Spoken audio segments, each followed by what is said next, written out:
السلام علیکم.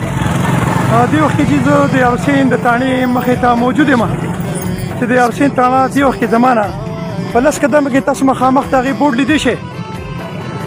د یارسین نه تاڼې نه د چند قدم په فاصله کې یو دوه کسان په دې ځای کې ویشتي شو چې هغوی ته کلاشنکوف ونیولی شو، سریعام دروازې رڼا او هغوی وویستې شو. او مونږ اکثر د دې سوشل ورکرز او سوشل میډیا اکټیویسټ دې هسپتال پسې راشو او دې تپوس کو چې ستاسو ډاکټران شته که نشته، تاسو سره اکوپمنټ شته که نشته، تاسو پلانکي وغیره وغیره. خو د دې لپاره چند قدم په دې فاصله باندې د اوسېدو والا پولیس چې دی په دې باندې موږ جرأت نشو کولی چې موږ د دې تپوس وکړو چې موږ د خپلو بچو د وینو دا نشانونه د چا په لاس باندې وګورو، ځکه چې د ټول ښار دستانې اچولي دي.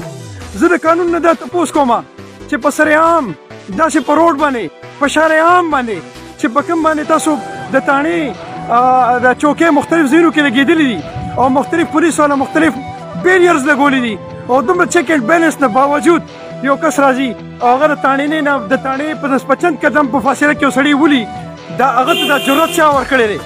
آیا هغه ته چا جرأت ورکړی دی یا زما قانون کمزور ہے؟ جناب اس وقت میں یارسین تھانہ سے چند قدم کے فاصلے پر صوابی میں موجود ہوں جہاں پر دو جوانوں کو کلاشنکوف سے سرعام دن دہاڑے لوگوں کے سامنے قانون کی آنکھ کی نظر میں مارا گیا ہے، جن کی ابھی لاشیں جو ہیں وہ سامنے مردہ خانے میں پوسٹ مارٹم کے لیے موجود ہیں.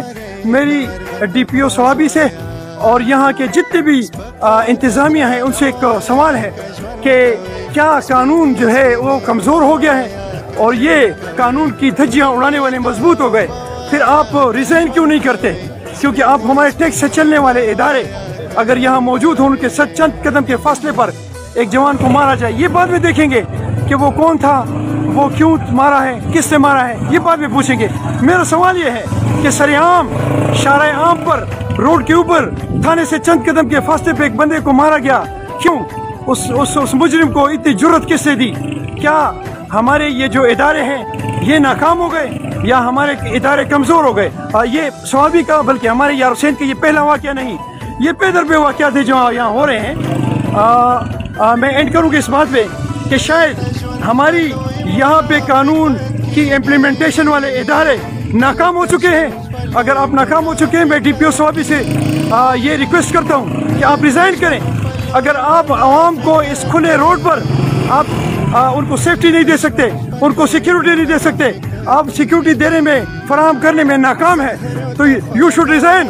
آپ ریزائن کریں کیونکہ اس ملک کے ٹیکس سے چلنے والے ادارے اگر ان کو سیکیورٹی نہیں دیتے تو پھر آپ ناکام ہو چکے ہیں. تھینک یو جی، السلام علیکم.